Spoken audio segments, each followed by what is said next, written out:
अस्सलाम वालेकुम dear viewers. तो आज छोटी सी एक वीडियो बना रहे हैं और इस वीडियो में हम आपको बताएंगे कि सिंस और फॉर के दरमियान डिफरेंस क्या होता है और वो कौन सी जगह होती हैं जहाँ पे हम सिंस यूज़ करते हैं और वो कौन सी जगह होती हैं जहाँ पे हम फॉर यूज़ करते हैं।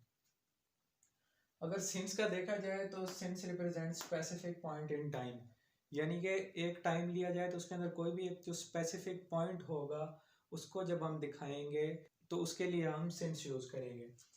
एग्जांपल ले लेते हैं, जैसे एक टाइम लाइन है, ये 9 बज रहे हैं, ये 10 हैं और 11 हैं और अब 10 बजे एक इवेंट शुरू हुआ है, लाइक रेनिंग जो है वो स्टार्ट हुई है 10 बजे और अब जो है वो 11 बज रहे हैं। तो अब हमने अगर ये बताना है कि जो बारिश है वो 10 बजे से शुरू हुई है तो उसके लिए हम सिंस यूज करेंगे कि रेनिंग सिंस 10। तो यानी कि सिंस उस टाइम यूज होता है जब हमने स्पेसिफिक टाइम को शो करना होता है किसी सेंटेंस के अंदर। नीचे इसका दूसरा पॉइंट है, can be used in past and present but not in future. यानी कि सिंस जो है वो तब यूज होता है जब हमने पास्ट में से कोई चीज़ दिखानी होती है या प्रेजेंट की कोई चीज़ दिखानी होती है। जैसे एग्जांपल है, I have been studying since 9 AM।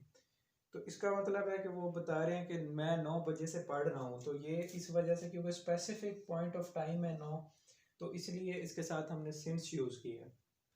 दूसरा है, she has been teaching since 2015।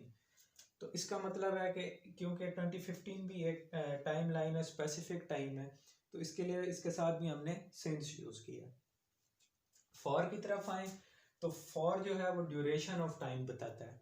जैसे कि यहाँ पे स्पेसिफिक पॉइंट ऑफ टाइम बताया जा रहा था, वहाँ ड्यूरेशन ऑफ टाइम बताया गया।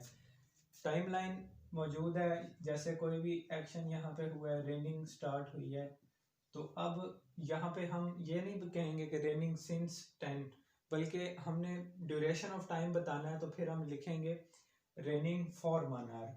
यानी कि टाइम ड्यूरेशन को बताने के लिए हम फॉर को यूज़ कर रहे हैं। और जो फॉर है, पास्ट प्रेजेंट फ्यूचर तीनों के अंदर जो है यूज़ हो सकता है। तीनों सेंटेंसेस में जो है हम फॉर का इस्तेमाल कर सकते हैं।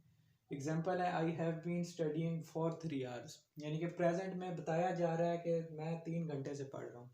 3 घंटे क्योंकि ड्यूरेशन है, कोई स्पेसिफिक टाइम नहीं बताया गया कि कौन से 3 घंटे हैं, तो इसलिए हमने फॉर यूज़ किया है। उसके बाद है, she will be in the office for 2 hours. तो ये हमारे पास फ्यूचर का टेंस है कि वो आगे का बताया जा रहा है कि ऑफिस में 2 घंटे के लिए मौजूद होगी। अब क्योंकि यहाँ फिर 2 घंटे ड्यूरेशन ऑफ टाइम है, ये नहीं बताया गया कौन से 2 घंटे हैं, तो इसके लिए हम फॉर यूज़ करेंगे। और लास्ट है, he has lived in London for 3 months. तो पास्ट का बताया जा रहा है कि वो 3 मंथ वहाँ रह चुका है। तो क्योंकि 3 मंथ्स ये नहीं बताया कि कौन से 3 मंथ्स हैं, तो जस्ट ड्यूरेशन ऑफ टाइम बताई गई है, तो इसके लिए हमने फॉर यूज़ किया।